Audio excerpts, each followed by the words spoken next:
So the trial is going to take place here in September. Joining me now is Pete Sepp. He is with the National Taxpayers Union. Pete, welcome to the program. How are you?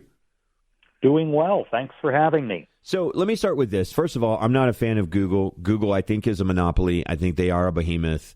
I think they are stifling competition in a lot of ways. So why is this a frivolous lawsuit? I think there are several reasons. First of all, as Judge Maida, who's presiding over this case, which starts at trial next week, has said, 4 out of the 7 contentions that the governments have made, this is now a combined federal and state lawsuit against any anti-competitive harm. So the government is already behind the 8 ball when it comes to pursuing this case. Now, we may very well see something occur on the merits with the remaining 3 out of 7 contentions the government makes. Okay, fine. But I think that in the end,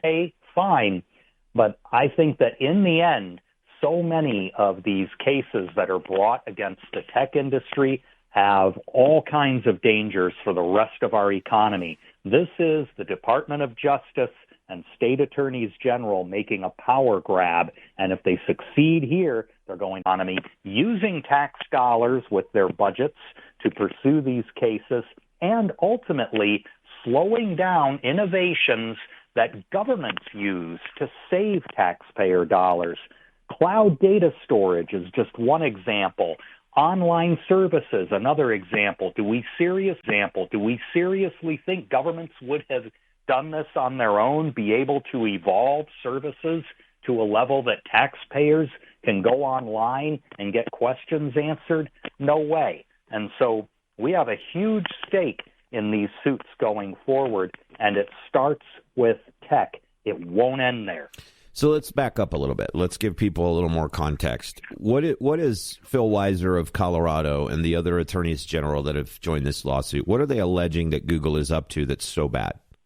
Yeah, Phil Weiser is actually leading the suit along with Nebraska's attorney general. So he's at what they claimed, the states especially, was that Google was unfairly hurting search rivals like Yelp and TripAdvisor through the design of search results pages that lowered their visibility. Well, that claim got tossed. The judge said, you've not demonstrated that this is an actual harm. This is really competitors complaining rather than consumers complaining about search results. That's what a lot of these antitrust cases are often about. Billionaires getting the government to sue other billionaires. The judge also to remove arguments that Google was making agreements for its Android mobile operating system and its Internet of Things devices.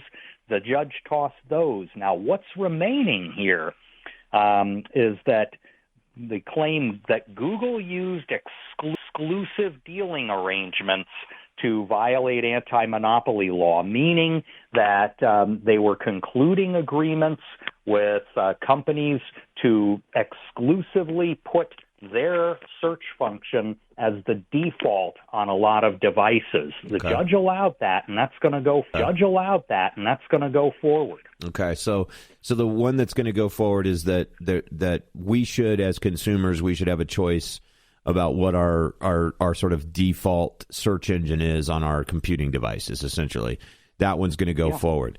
I'm not a fan of Google. I think that it's a monopoly. I think they force out a lot of small competition. But so far in this lawsuit, I'm not hearing what any specific examples of that are. And it sounds like you're not seeing it either. I mean, otherwise, the taxpayers union wouldn't be against this. So what is this? Is this an attorney general trying to score brownie points by saying I'm standing up for you against big tech because everybody's mad at big tech right now? But we're mad at big tech for other reasons. I mean, why isn't the government suing big tech for being involved in our elections? Why isn't the government suing big tech for meddling in people's ability to speak freely? Like, those are the things that I'm concerned about with big tech. You know, businesses are businesses, and they're going to enter into deals with each other to provide different things. I'm more concerned with what's happening in public forums and people being stifled in their opinion, which turns out to be fact, and people being silenced and influenced. Like that to me would be a much more viable lawsuit and use of taxpayer dollars for the government to actually look into that. Well, those are concerns that many citizens have, and they're not even being touched in suits like these. And in fact, just to illustrate how crazy this has become right now, the government, the Department of Justice in particular, not the states, but DOJ has said that Google operates as a monopoly because the use of the word Google is now a verb. And it indicates that it's become so common that that means dominance. Well, you could say that about a Kleenex or an escalator. Yeah. Saran wrap. Yeah. And it's a brand that's not even around anymore, so you can't even say that it's a monopoly, even though that became the household name. That's right. And to your point, we've done polling on this issue as to where taxpayers think resources of the attorneys general ought to be used. We polled in 5 states: Arizona, Louisiana, Ohio, Pennsylvania, and Texas. We recently conducted a separate poll among conservative voters in New Hampshire. These answers, which we're soliciting through pretty objective questions, is we're saying, why don't you rank the priorities that attorneys general should be following? And prosecuting companies for antitrust violations in the tech space is usually within the margin of error. Much bigger things happen to be prosecuting companies for fraud, right? Prosecuting criminals, cracking down on human trafficking. Those 3 alone comprise upwards of 50% right. of people's responses when we ask. And antitrust against tech, 4%, 5% at the most. Doesn't big tech fund a lot of these left-leaning attorney general campaigns and left-leaning politician campaigns? Is it wise for Phil Weiser to be suing someone who's probably instrumental, at least in the political world of instrumental in getting him reelected recently? I mean, that normally we would say that we respect that, but I just think this is interesting. I'm kind of fascinated that he's fixated on this. I mean, again, like I said, I'm no fan of Google. I'm not here to defend them. But like you said, there's major priorities. Colorado is a state where rule of law is falling apart. And it's largely, a lot of that lies at the foot of the attorney general. I mean, he has been soft on crime his entire the entire time he's been in office. He was reelected telling people he was going to, he tried to put a spin on it, but essentially it was fitting the same thing. We're getting the same focus, and it's not on crime, which is a big issue in this state. That's right. And of course, as you know, Tabor is under perpetual attack in your state. We actually worked with some of the activists in the 1990s to help pass the law, first in Colorado Springs and then at the state level. And many times you see law enforcement officials from the attorney general on down just dragged kicking and screaming into defending these laws that citizens duly enacted and want to see upheld. That's another priority for elected officials in the state of Colorado. Yeah, interesting. So the 3, what are the other 2? You said that, what are the 3 that are the judges allowing to go forward? What are those 3? Yes. Okay, so we talked about the so-called exclusive dealing arrangements. Right. Now, the states also claim alleged anti-competitive behavior around the SA360 search ad tool.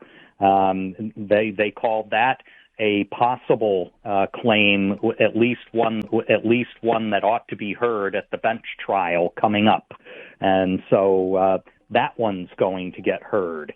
We also have other questions around the loading of the search engine on devices and the fact that with Android around the world, the system that you find on so many phones today, the government is alleging anti-competitive behavior there and Google's involvement with preloading search, that's going to get heard. You want to hear something funny? This is kind of a rabbit trail, but for some with Pete Sepp, National Taxpayers Union. I'm listening to a book on tape right now by Patrick Bet-David, and he told a story I'd never heard before. I didn't realize that I think it was in early 2000s, Apple was in a bunch of trouble. And you think Apple and Microsoft are like mortal enemies, right? Like they're the two big, and you think they're always trying to defeat each other and monopolize or whatever. I didn't know this, but apparently Steve Jobs basically reached out to Bill Gates and was like, hey, and they were suing each other at the time, by the way. And he was like, hey, could you give me $150 million? Could you invest in my company? And Bill Gates did. And as a result of that, this is the thing. I never knew this. As I'm a big Mac fan, right? I hate Microsoft products. But everybody uses, Microsoft Excel, the Office suite. I mean, it's probably one of the most ubiquitous, computational platforms for doing office work. As a result of that deal, they dropped the lawsuits against each other. And now we find compatibility between Microsoft software and Macs, the X platform. It's interesting, right? Like here you have these big things, and you think, well, unless the government steps in and moderates this dispute, whereas one of them just picked up the phone and called the other, and free market worked it out, right? Like they got paid back on their investment, and now the consumer won, and it just happened without any government involvement whatsoever. It's kind of interesting. Yeah, it can often happen that way. And, the late, great Milton Friedman once granted us an interview that we were able to put on tape just before his passing. And he said that Silicon would rue the day that they called in the government to settle some of their disputes. That is, he called it a suicidal impulse on the part of the tech industry. And he's right. Yeah. Back in the 90s, it was Oracle and Sun against Microsoft. Yeah. Now you've got Yelp and TripAdvisor against Google. These are always very dangerous triggers to pull when it comes to calling in antitrust authorities. And at the end of the day, we have taxpayer resources pouring into something when our attorney general should be fighting crime in Colorado. So great stuff. Hey, Pete, welcome. Thank you for coming on the program. You're welcome to come back anytime. We hope that you will. And just give us an update on this. I'm fascinated by this case. Hey, it'll be a pleasure. Thanks for having me. All right, thanks. Pete Sepp, National Taxpayers Union. Interesting stuff. Here's the thing.